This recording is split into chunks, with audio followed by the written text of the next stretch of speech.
नमस्कार साथियों, एक बार फिर आप सभी का बहुत बहुत स्वागत है। मेरे प्यारे साथियों, आज इस वीडियो का टॉपिक है प्राचीन इतिहास, जो आपके एसएससी और रेलवे के लिए बहुत ही महत्वपूर्ण है। सभी क्वेश्चन दोस्तों सेलेक्टेड और इम्पोर्टेंट लिए गए हैं, तो पूरा वीडियो को ध्यान से देखिएगा। अगर वीडियो को पसंद आए, अच्छी लगे तो वीडियो को लाइक कर दीजिएगा। चलिए साथियों, पहला प्रश्न है, गढ़वाल राजा गोविंद चंद्र के मंत्री और कल्पद्रुम के लेखक कौन थे? बताइएगा इस प्रश्न का सही आंसर क्या बनेगा साथियों। गढ़वाल राजा गोविंद चंद्र के मंत्री और कल्पद्रुम के लेखक कौन थे? तो साथियों ये लक्ष्मीधर थे। ठीक है।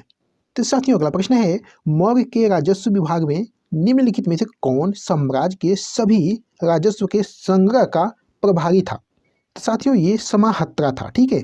साथियों अगला प्रश्न है, 10 कुमार चरितम के लेखक कौन थे और वे किसके दरबार में रहते थे? बताइएगा क्या बनेगा इस प्रश्न का सही आंसर।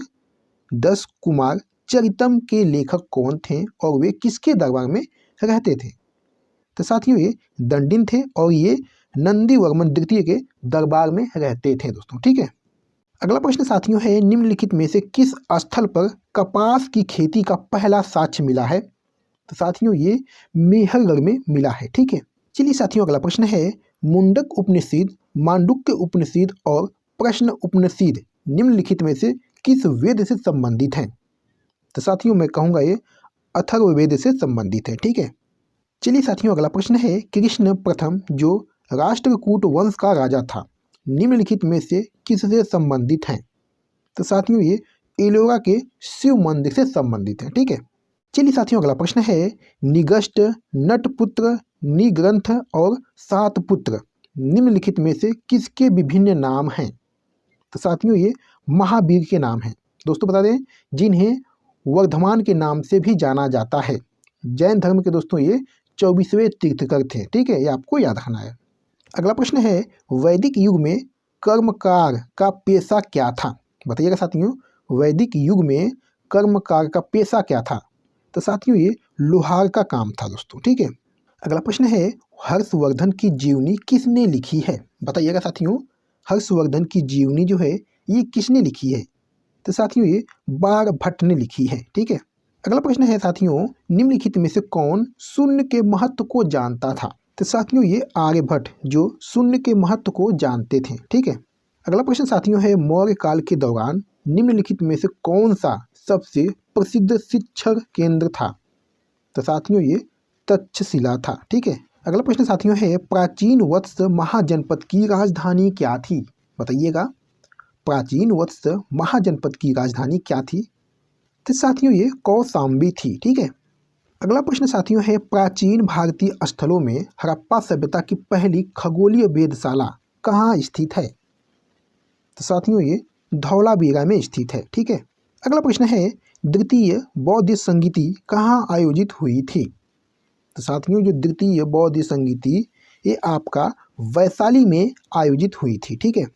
चलिए साथियों अगला प्रश्न है, भारतीय विधिक एवं न्यायिक प्रणालियों की उत्पत्ति किस शताब्दी में हुई? तो साथियों ये 6ठी शताब्दी ईसा पूर्व में हुई। ठीक है। अगला प्रश्न साथियों है, मगध की राजधानी क्या थी?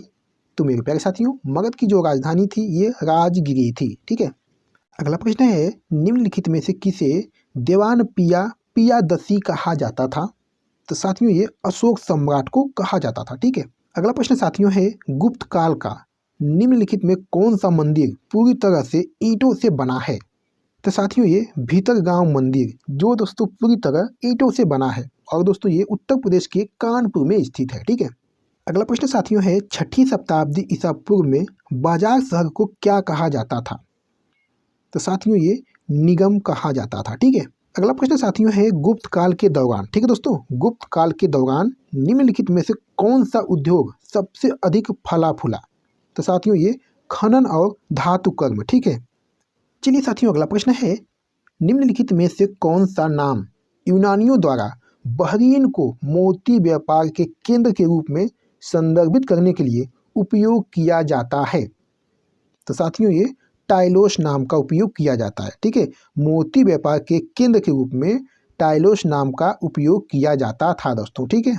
अगला प्रश्न साथियों है, गौतम बुद्ध किस वंश से संबंधित थे?